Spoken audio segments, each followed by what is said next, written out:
पुरानी जीप धूल भरी पटरी पर खड़खड़ाहट के साथ उछलती कूदती चल रही थी, गांव को बहुत पीछे छोड़ते हुए।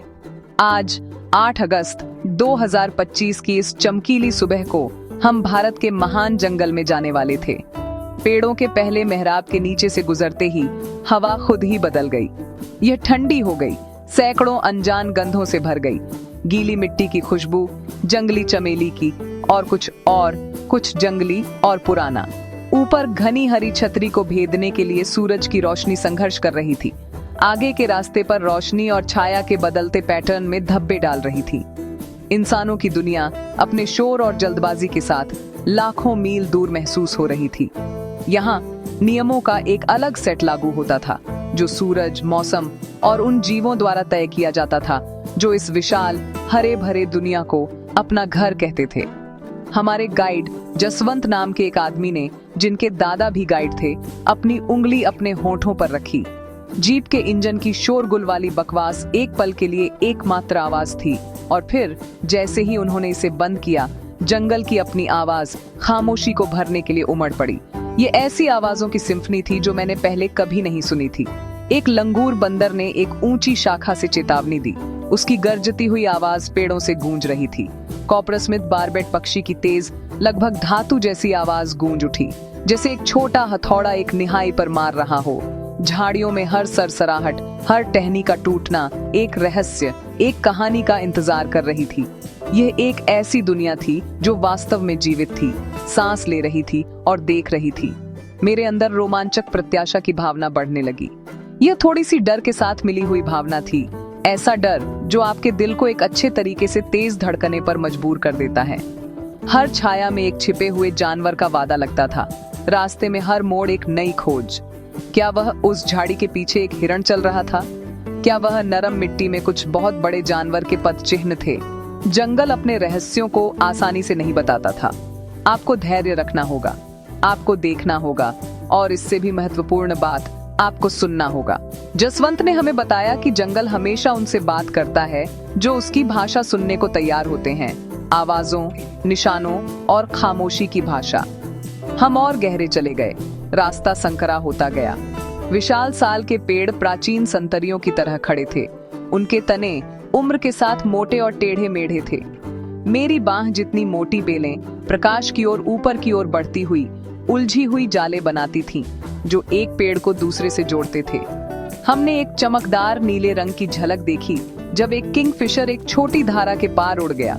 उसकी परछाई पानी की सतह पर एक क्षणिक गहना थी। यह केवल पेड़ों का संग्रह नहीं था, यह एक जटिल जीवित समुदाय था। हर पौधा, हर कीट, हर पक्षी और जानवर अपनी भूमिका निभा रहा था। यहाँ होना एक शानदार, बेकाबू साम्राज्य में एक मेहमान होना था, और मैंने इसकी विशालता और सुंदरता पर एक गहरी विस्मय महसूस की। हमारी पहली बड़ी साइटिंग अचानक हुई। जसवंत ने एक छोटे से क्लीयरिंग के पास जीप को चुपचाप रोका। उन्होंने बांस के एक झुरमुट की ओर इशारा किया, और पहले तो मुझे हरे डंडों की एक दीवार के अलावा कुछ नहीं दिखा। फिर उनमें से एक डंडा हिला। एक विशाल भूरा आकार सामने आया, अपने बड़े कानों को फड़फड़ाते हुए। ये एक शानदार नर हाथी था। अपनी सूंड से शांति से एक शाखा से पत्ते तोड़ रहा था। वह बहुत बड़ा था, झुर्रीदार भूरी त्वचा और शक्तिशाली मांसपेशियों का एक चलता फिरता पहाड़। वह ऐसे बड़े जानवर के लिए आश्चर्यजनक रूप से ग्रेसफुल तरीके से चलता था। उसके पैर नरम मिट्टी पर लगभग कोई आवाज नहीं करते थे।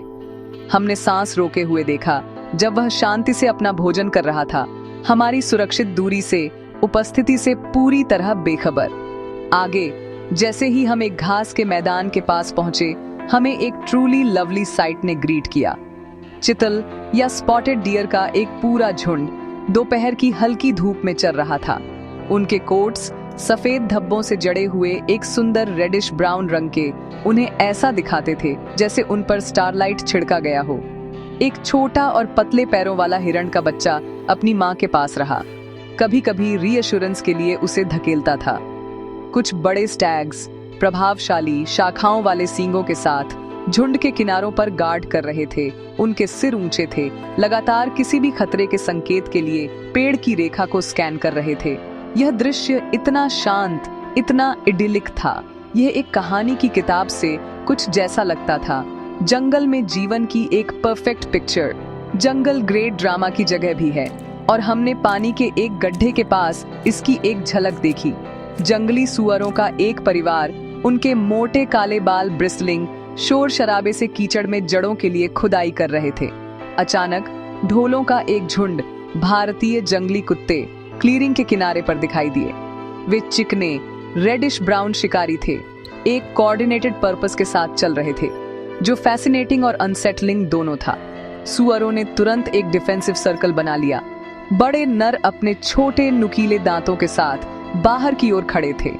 एक टेंस स्टैंड ऑफ था, शक्ति और जोखिम का एक साइलेंट नेगोशिएशन। इससे पहले कि ढोलों ने आगे बढ़ने का फैसला किया, वे जितनी चुपचाप आए थे उतनी ही चुपचाप जंगल में वापस घुल गए। जसवंत ने हमें जंगल का सुनहरा नियम याद दिलाया। हम यहाँ मेहमान हैं, यह इन जानवरों का घर है और हमें उनका सम्मान करना चाहिए। हमने कभी तेज आवाजें या अचानक हरकतें नहीं की। हमने सुरक्षित दूरी बनाए रखी, करीब से देखने के लिए दूरबीन का उपयोग किया। उन्होंने समझाया कि बहुत करीब जाने से जानवर को खतरा महसूस हो सकता है, जो उनके और हमारे दोनों के लिए खतरनाक हो सकता है। एक हाथी जो घिरा हुआ महसूस करता है, वह एक जेंटल जायंट नहीं होता है, और एक माँ हिरण अपने बच्चे की फियर्सली रक्षा करेगी।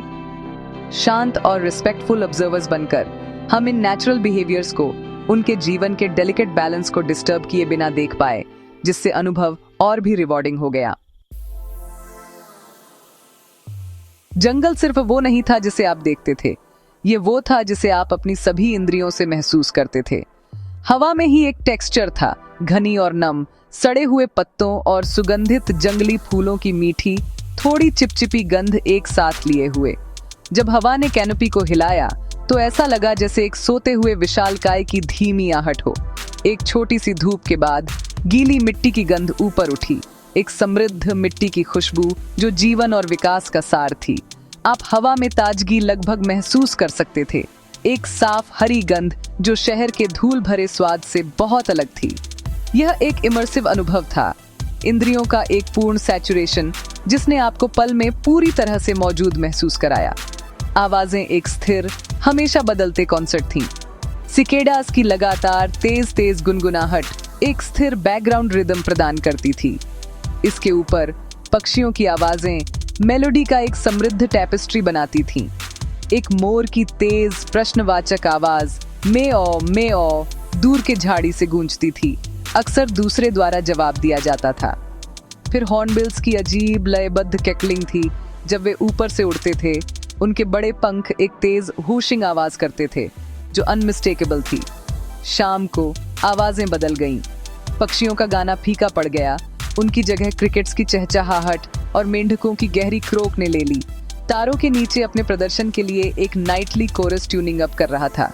यहाँ तक कि नज़ारे भी सिर्फ हरे नहीं थे, इसके सैकड़ों शेड्स थे, टीक के पत्तों के गहरे, चमकदार हरे से लेकर नए बांस के शूट्स के हल्के, लगभग पीले हरे तक।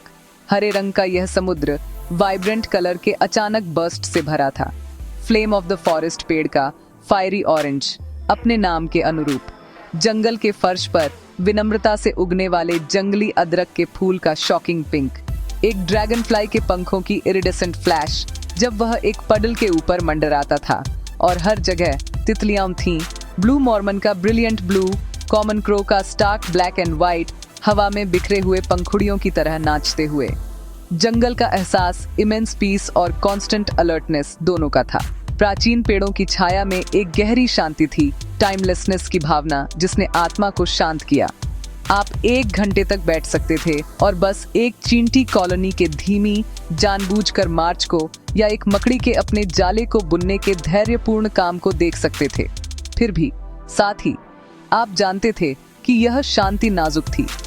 एक टहनी का टूटना एक शिकारी के आने का संकेत दे सकता था। पक्षियों की आवाजों में अचानक खामोशी एक चेतावनी थी। शांति और सस्पेंस का यह मिश्रण जंगल का यूनिक मैजिक है। एक ऐसी भावना कि आप कुछ विशाल, शक्तिशाली और वंडरफुली अनप्रेडिक्टेबल का हिस्सा हैं। दोपहर एक नरम सुनहरी सांझ में ढल रही थी जब जंगल शांत हो गया। इस बार यह एक अलग तरह की चुप्पी थी। दोपहर की शांतिपूर्ण खामोशी नहीं, बल्कि एक भारी प्रत्याशित खामोशी। हिरण गायब हो गए थे, बंदर शांत थे। जसवंत ने जीप रोकी और आगे की धूल भरी पटरी की ओर इशारा किया। वहां दिन की तरह स्पष्ट बड़े गोल पगमार्कों की एक श्रृंखला थी। एक बाघ। मेरा दिल मेरी पसलियों से टकराने लगा। डर और उत्तेजना की एक धड़कन। हवा तनाव से भर गई। हर छाया महान बिल्ली के आकार में घुलती हुई लग रही थी। हमने इंतजार किया। हमारी आंखें ट्रैक के किनारे घनी लंटाना झाड़ियों को स्कैन कर रही थीं। शायद ही सांस लेने की हिम्मत कर रहे थे। और फिर वह दिखाई दी।